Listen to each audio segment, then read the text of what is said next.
मध्य प्रदेश में अगली सरकार का फैसला 3 दिसंबर को होगा। जनमत ईवीएम में कैद है और ईवीएम स्ट्रांग रूम में 3 लेयर सिक्योरिटी में रखी गई है। इसके बाद भी पॉलिटिकल पार्टियों को गड़बड़ी की आशंका है। दोनों ने निगरानी के लिए अपने एजेंट तैनात कर रखे हैं। ज्यादातर स्ट्रांग रूम के बाहर कांग्रेस के कार्यकर्ता पहरा दे रहे हैं। कई प्रत्याशियों ने तो स्ट्रांग रूम के बाहर ट्रेंड सिक्योरिटी गार्ड तैनात कर रखे हैं। इसमें अधिकतर कांग्रेस के प्रत्याशी हैं, जिन्हें डर है कि ईवीएम बदली जा सकती है। पूरे अधिकारी जो प्रशासन है भाजपा के इशारे पर पूरा काम कर रहे हैं, इसलिए हमको शंका है कि यहाँ भी कुछ धांधली हो सकती है। ईवीएम बदल सकते हैं, क्योंकि लोग जो है भाजपा इस बार अपनी हार स्वीकार कर चुकी है कि ये कुछ भी हथकंडे अपना सकते हैं। पूरा भाजपा के विधायक के इशारे पर ये लोग अधिकारी कर्मचारी काम कर रहे हैं। यही नहीं, चुनाव के दौरान गड़बड़ी की शिकायतों का दौर भी थमने का नाम नहीं ले रहा है। बीजेपी और कांग्रेस दोनों ने प्रशासनिक अधिकारियों पर चुनाव में गड़बड़ी का आरोप लगाया है। कांग्रेस ने 8 कलेक्टरों पर बीजेपी के एजेंट की तरह काम करने के आरोप लगाकर चुनाव आयोग से शिकायत की है, तो बीजेपी ने भी 4 कलेक्टरों पर पक्षपात करने की शिकायत चुनाव आयोग से की है। भिंड जिले के कलेक्टर संजीव श्रीवास्तव, जो जिला के निर्वाचन अधिकारी हैं, उन्होंने चुनाव के दरमियान भारतीय जनता पार्टी के एजेंट बन के काम किया है। इससे अनुरोध किया है कि जिस दिन मतगणना होगी तो उस दिन कलेक्टर मतगणना में गड़बड़ी कर सकते हैं, भारतीय जनता पार्टी के लोगों की मदद कर सकते हैं। ये पुलिस प्रशासन ने, जिला प्रशासन ने जो 22 कार्रवाई की है भारतीय जनता पार्टी के प्रत्याशी सहित 302 की एफआईआर। भारत का पहला केस होगा। कोई व्यक्ति किसी गाड़ी की चपेट में आकर के एक्सीडेंटल उसमें उसकी डेथ हो जाती है, तो प्रशासन कितना बाइज्ड है कि 302 की एफआईआर 20 लोगों के खिलाफ करता है। मैं पूछना चाहता हूं प्रशासन से, किसके दबाव में कार्रवाई की है और कैसे प्रशासन ने तय कर दिया 302 है? हालांकि इस मामले को लेकर दोनों पार्टियां आमने सामने हैं। कांग्रेस चुनाव में गड़बड़ी के पीछे भाजपा का हाथ बता रही है, तो बीजेपी से हार की आशंका से उपजा डर। बीजेपी का कहना है कि कांग्रेस ने अपनी हार मान ली है और इसके लिए वो बहाने खोज रही है। भारतीय जनता पार्टी के जो दौर में जितने चुनाव हुए हैं, सब में कुछ ना कुछ मशीनें ट्रकों में पकड़ी गई, कहीं पकड़ी गई। ये तो कांड हर जगह होते रहते हैं। तो इसमें अगर सुरक्षा की दृष्टि से हमारे लोग बैठ रहे हैं तो क्या गलती कर रहे हैं? क्या काशी में जो है ट्रक भर मशीनें नहीं मिली थी? क्या जो है खुरई में मशीनें नहीं पकड़ी गई थी? ये तो लगातार करते हैं वो लोग। और जब उनकी ये हरकतें हर 4, 5, 6 चुनाव में देख चुके हैं तो हम सतर्क हैं। अधिकारी क्या कर रहे हैं? अधिकारी तो जो है आप देखें, अदालत ने आर्डर किया है कि ये अधिकारी जो है चुनाव कराने के योग्य नहीं है। ऐसे कलेक्टर बैठे हुए हैं। ईडी पे भरोसा नहीं, चुनाव आयोग पे भरोसा नहीं, राज्य शासन पे भरोसा नहीं, केंद्र शासन पे भरोसा नहीं, हाई कोर्ट पे भरोसा नहीं, सुप्रीम कोर्ट पे भरोसा नहीं, तो अब ये जो इलेक्शन सिस्टम के ऊपर भी भरोसा नहीं कर रहे हैं। जहां ईवीएम स्ट्रांग रूम में रखी हुई है, वहां पर अपने लठेतों को सुलाकर क्या साबित करना चाहती है कांग्रेस? क्या यहाँ लठराज है? क्या मध्य प्रदेश में जंगल राज है? इस प्रकार का जो कृत्य कांग्रेस कर रही है, ये सिर्फ अपने हार की पीड़ा को छुपाने का प्रयास कर रही है। हारने के बाद में इलेक्शन पिटीशन में जाएंगे तो उसका ग्राउंड तैयार करने का काम कांग्रेस कर रही है। जब कांग्रेस हारेगी तो हार का ठिकाना किसी के माथे फोड़ना है, तो अब इलेक्शन कमीशन। चुनाव में हमेशा ईवीएम की पवित्रता पर शक किया जाता रहा है। इसके साथ ही प्रशासनिक मशीनरी भी सवालों के घेरे में रहती आई है।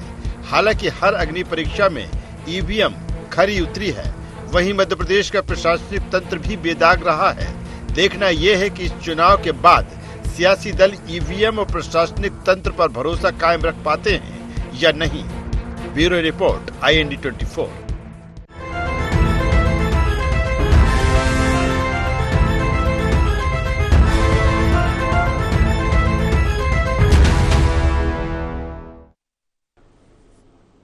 नमस्कार, IND एजेंडा जनमत पर पहरा में आपका स्वागत है। मैं हूं राजेश सक्सेना। आज इसी विषय पर चर्चा करेंगे, लेकिन उससे पहले एक नजर डाल लेते हैं एजेंडा पॉइंट्स पर। जनमत पर क्यों भारी पड़ रहा अविश्वास? कांग्रेस को क्यों नहीं ईवीएम की सुरक्षा पर भरोसा? भारतीय जनता पार्टी कांग्रेस दोनों के निशाने पर क्यों आए अफसर?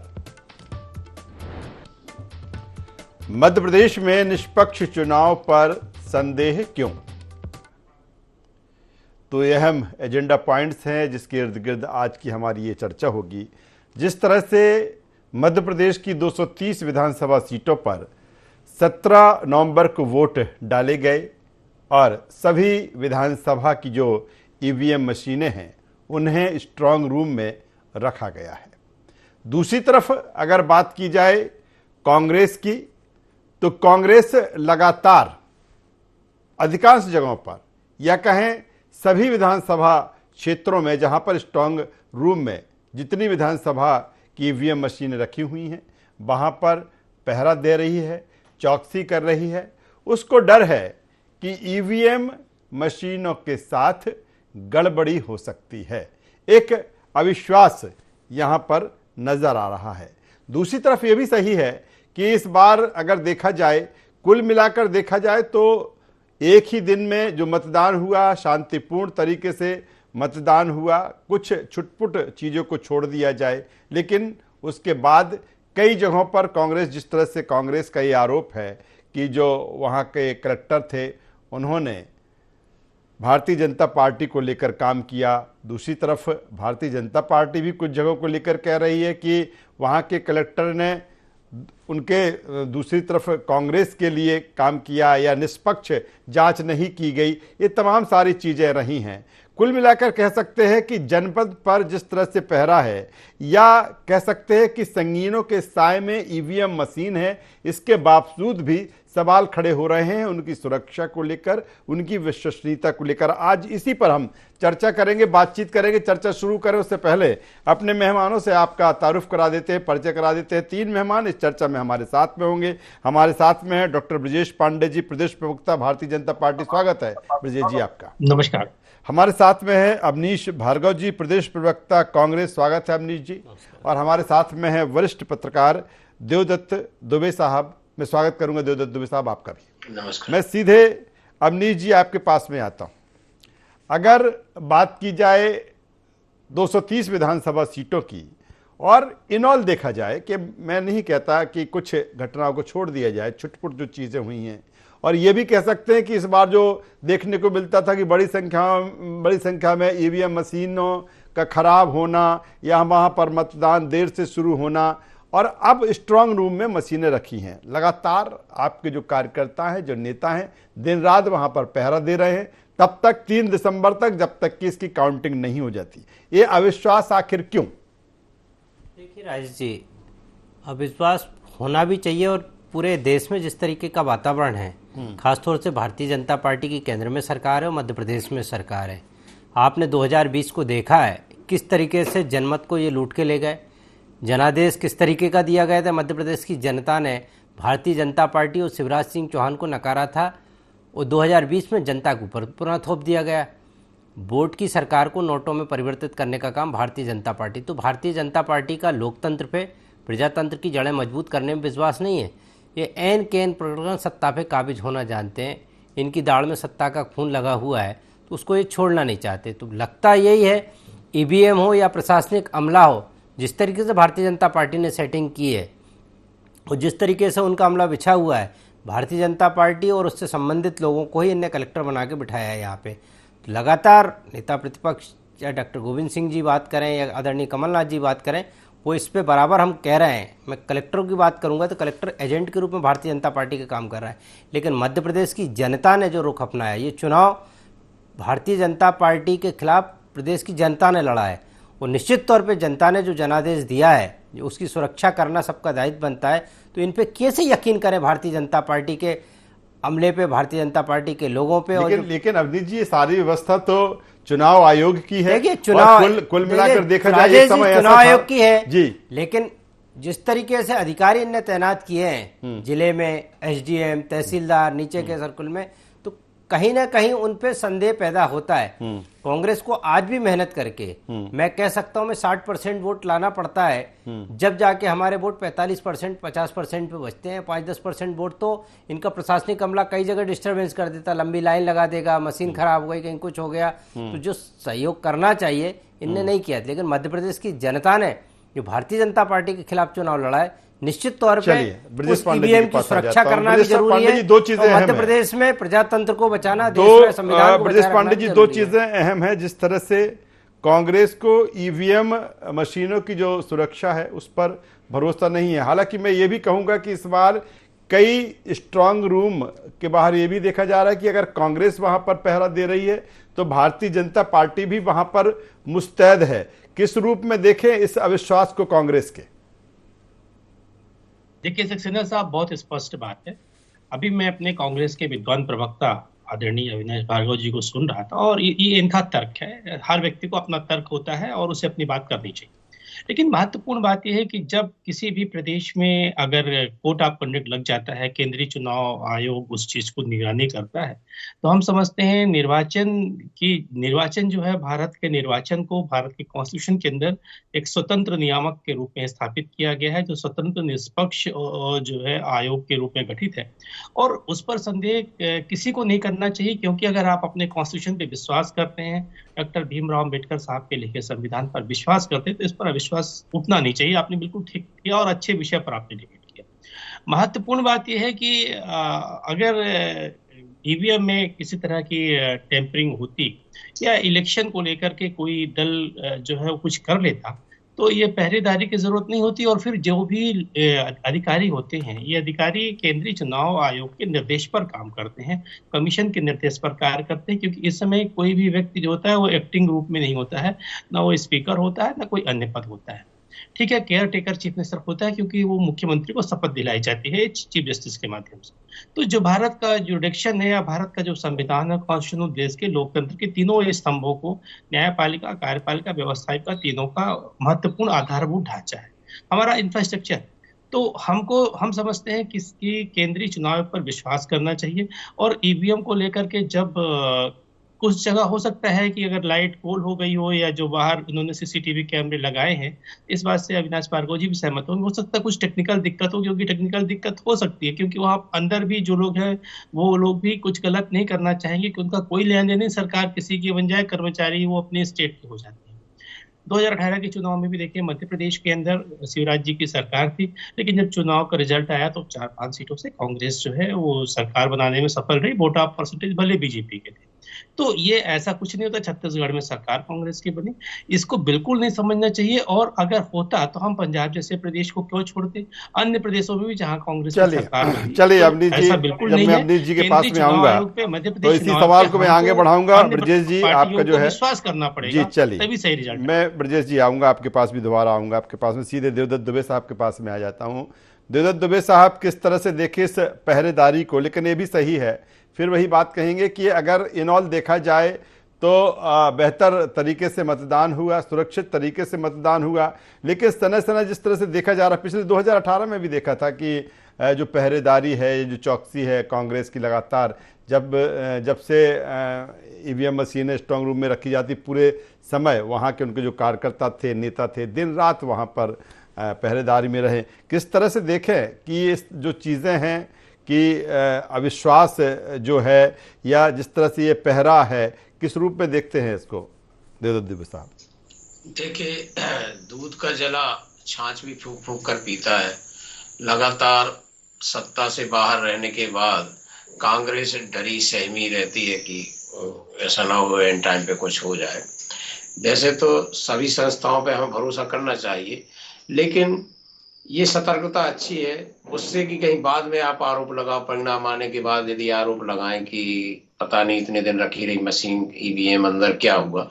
इससे अच्छा है कि ये सतर्कता बरती जाए, उसमें किसी को बुराई नहीं है, ये किसी के प्रति वो नहीं है कि इसको अविश्वास की दृष्टि से ही लिया जाए। इसको एक पार्टी की सतर्कता के रूप में भी लिया जा सकता है। उनके मन में जो रहा हो कि कुछ हो सकता है, नहीं हो सकता, वो जरूरी थोड़ी कि कोई बाहरी तत्व भी करवा सकता, कहीं से कुछ भी हो सकता। तो मुझे लगता है कि सबको सतर्कता बरतनी चाहिए जब तक कि कलेक्टर का प्रमाण पत्र ना मिल जाए तब तक सभी प्रत्याशियों, कई बार हमने देखा है कि काउंटिंग के अंदर भी लड़ाई झगड़े शुरू हो जाते हैं और आरोप प्रत्यारोप के दौर शुरू हो जाते हैं। परिणाम के बाद भी लोग कोर्ट में जाते हैं। तो सबकी अपनी अपनी मन स्थिति होती है कि वो किस स्थिति में उसने चुनाव प्रचार किया, उसको जीत की पूरी संभावना रहती।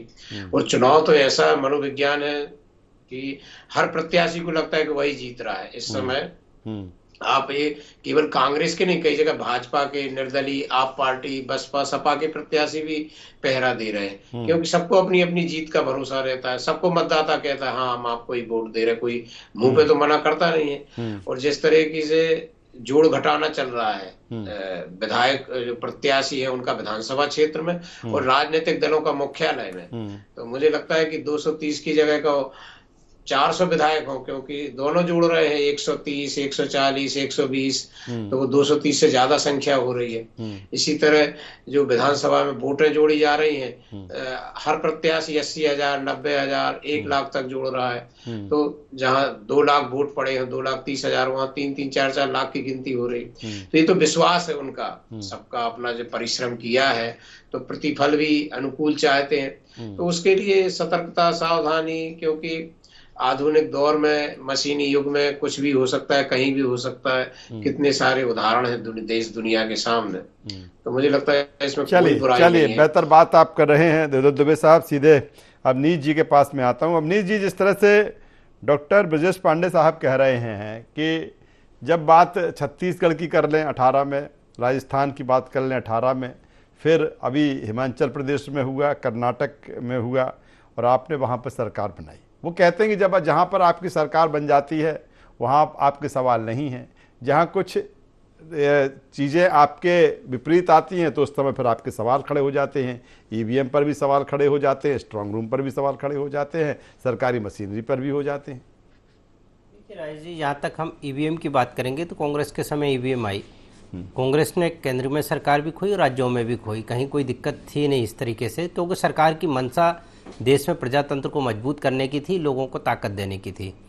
लेकिन जब से केंद्र में भारतीय जनता पार्टी की सरकार आई है और स्टेट्स में आई है, तो लगातार ये एन केन प्रकरण सत्ता में बने रहने का खेल करते रहते हैं। चाहे ईवीएम के माध्यम से करें, वोटों के माध्यम से करें, सरकारी तंत्र के माध्यम से करें। इनको दिक्कत किस बात की हो रही है? ईवीएम की पहरेदारी प्रत्याशी कर रहे हैं और राजनीतिक दल कर रहे हैं, तो इसमें दिक्कत मेरे ख्याल से किसी को नहीं होना चाहिए। और जो अधिकारी एजेंट बन के काम कर रहे हैं, कई कलेक्टर भारतीय जनता पार्टी का एजेंट मैंने स्वयं देखा है। सागर कलेक्टर दीपक आर्य को खुरई विधानसभा क्षेत्र में, तो वहाँ देखेंगे, या रैली विधानसभा क्षेत्र में, वहाँ कलेक्टर की जो भूमिका होना चाहिए वो एक भारतीय जनता पार्टी के कार्यकर्ता के रूप में थी। वो पूरी तरीके से प्रचार में लिप्त थे। कई जगह सरकारी गाड़ियाँ भारतीय जनता पार्टी का जो सरकारी संसाधनों से जो था पैसा और दारू बट रही थी, ये हमने स्वयं देखा है। जो एम्बुलेंस की गाड़ियां थी उनमें दारू बट रही थी कई विधानसभा क्षेत्रों में। तो निश्चित तौर पे सरकारी तंत्र का दुरुपयोग करना, और चुनाव के एन ठीक पहले राजेश जी हम देखेंगे तो जो सभाएं आदरणीय प्रधानमंत्री जी की हुई हैं, अमित शाह जी की हुई हैं, शिवराज सिंह चौहान जी की हुई हैं, पूरे केंद्रीय मंत्री इनके लगे रहे, यहाँ पे भूपेंद्र यादव जी यहाँ पे रहे, जिस तरीके से सरकारी तंत्र और पैसे का दुरुपयोग हुआ है 2 महीने तक, कितने प्रधानमंत्री के दौरे हुए, कितनी भीड़ आई, कितने के टेंट लगे, कितने का खाना हुआ, पूरा जनता की गाड़ी कमाई का पैसा इनने 2023 में सरकार बनाने के लिए उड़ा दिया। हजारों करोड़ रुपए, कई हेलीकॉप्टर, प्लेन सब लगे रहे, प्रधानमंत्री से लगा के सबकी सभाएं करा दी इनने। कई जगह तो राष्ट्रपति जी के दौरे भी चुनाव के पहले हो गए। ठीक था, आचार संहिता नहीं लगी थी, उसके पहले दौरे हो सकते हैं, लेकिन जो ताकत से कम 12-14 दौरे इनके उस टाइम पे हुए हैं। हर संभाग में चले गए, ये जबलपुर में चले गए, शहडोल में चले गए, बीना में चले गए, सागर में चले गए, भोपाल में आ गए, जम्हूरी मैदान पे आ गए, कार्यकर्ताओं के सम्मेलन में आ गए। तो एक तरीके से इनका नैतिक बल तो टूट ही चुका था उस टाइम पे, और नैतिक बल जब भी टूट गया था कि मुख्यमंत्री शिवराज सिंह चौहान को बना नहीं पा रहे थे, ये बार बार मना कर रहे थे उनके कार्यकाल पे हम नहीं जाएंगे, वो लाडली बहना का नाम ले रहे थे। भारतीय जनता पार्टी 2023 के चुनाव में नैतिक हार उस दिन स्वीकार कर चुकी थी जब उन्होंने कहा कि हम मध्य प्रदेश की जनता के मन में मोदी है, शिवराज नहीं है। अरे केंद्र का चुनाव तो जब राजेश जी, लेकिन भारतीय जनता पार्टी को यह साहस बताना चाहिए था कि हमने 18 साल शिवराज सिंह चौहान के रूप में मुख्यमंत्री रूप में कार्यकाल किए, तो उनको नेतृत्व में भी चुनाव लड़ते, उनको चेहरे को आगे कर देते, तो शायद जनता को भी ठीक लगता। जवाब ले लेता हूं डॉक्टर ब्रजेश पांडे साहब से, जवाब ले लेता हूं। डॉक्टर ब्रजेश पांडे साहब जवाब दे दीजिए जो कुछ अवनीश भार्गव जी कह रहे हैं। देखिए, हमने आपसे कहा ना कि भार्गव साहब का जो तर्क है वो दावा नहीं है, एक तर्क है, उनको अपना तर्क प्रस्तुत करने का अधिकार है और ये लोकतंत्र का तकाजा है, यही सूचता है। महत्वपूर्ण बात ये है कि दिनकर जी की एक पंक्ति है कि समर शेष है नहीं पाप का भागी केवल व्याग, जो तटस्थ है समय लिखेगा उनके भी अपराध। अगर कोई अधिकारी किसी तरह की कोई कोताही बरतता है, इस तरह की बात चीज सामने आती है, तो उनके पर्यवेक्षक है, उनके प्रेक्षक सब ऑब्जर्वर हैं, बैठे हुए हैं इलेक्शन कमीशन के, वो सब चीज को मॉनिटरिंग कर रहे हैं, विजिलेंस कर रहे हैं, वो सब देख रहे हैं, उनके साथ भी न्याय होगा। वो दूसरी बात, ये बहुत अच्छी बात देवदत्त दुबे साहब ने कहा कि लोकतंत्र की मंदिर के अंदर दोनों चीजें होती हैं, वो चाहे कांग्रेस हो, चाहे बीजेपी हो, चाहे अन्य विरोधी दल हो, सबको अधिकार है और सब लोग जहां ईवीएम रखी है उसकी निगरानी कर सकते हैं, इसको कोई नहीं रोक सकता है, करना भी चाहिए, क्योंकि अगर आपको जरा सा भी ऐसा लग रहा है तो बिल्कुल करना चाहिए।